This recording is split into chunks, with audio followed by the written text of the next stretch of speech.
Hey YouTube, I'm getting my transformer ready to pot. I got some zinc screws from the hardware store that came with nuts in this assorted box, and I took some pipe solder and soldered them on. Got this thinner wire for the high voltage output.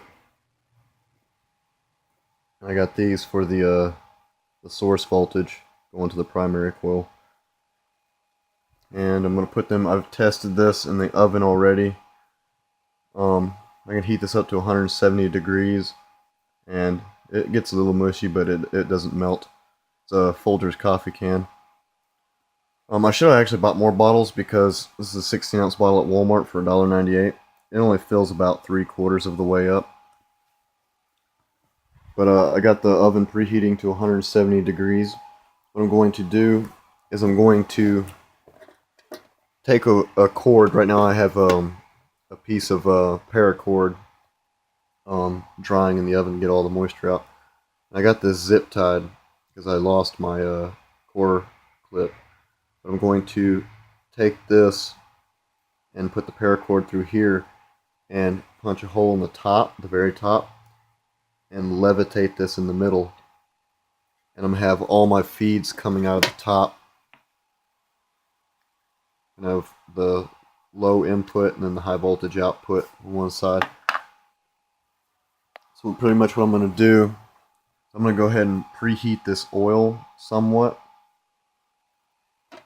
And then I'm going to hold it by the cord and just pour it over the top and let it seep in. Turn it around, pour it over the top, and then I'm going to finally lower it in. I'm also going to put a vent hole, a small vent hole for when it's in the oven so the top doesn't go pop. I don't know if it will or not. So I'll just put a small, tiny little vent hole. I don't really plan on tipping this thing over, so I'm not worried about it being too sealed. And currently, you can hear that noise in the background. I have my other one that I made, the transformer that I showed in a previous video, the black transformer. Got it in a coffee cup. I'm not going to open it because then that'll fall in. So I'm heating this up. I actually need to turn it down because it's getting towards the melting point of the glue. I don't want to melt the hot glue because this one, unfortunately, I made with hot glue.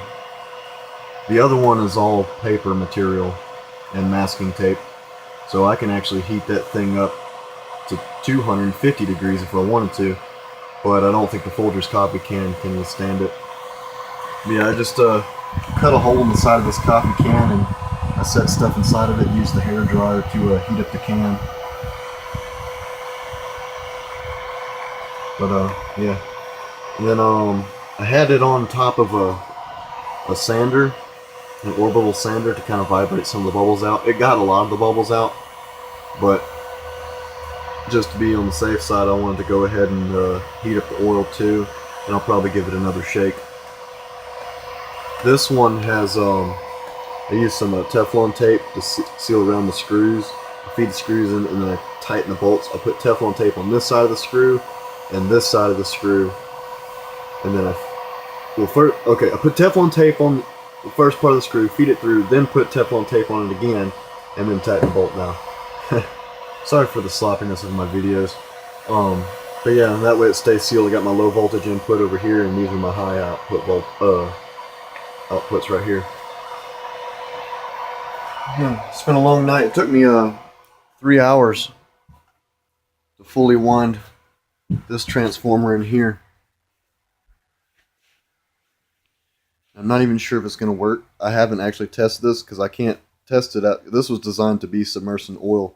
There's pretty much no insulation whatsoever. It's just paper. So if I try to test it, it'd probably arc over. And I don't want that to happen because I spent so much time on it and it's so pretty. Got all my coils. This outer coil is kind of messy because I was trying to pull it off. I'll show you what I got the magnet wire. It came off of a CRT monitor. I was using where is it? It's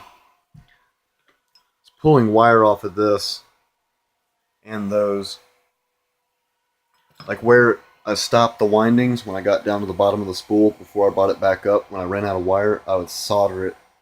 I'd just go ahead and cut the wire and then solder it, seal it up with a little bit of enamel, and then start the winding back down the bottom again. Yeah, and they're both the same gauge wire. I use 30 gauge wire for both the transformers. But yep, we'll see how this goes. I'm gonna probably leave it in the hot oil, probably about 3 hours, just to make sure it's all good and soaked in.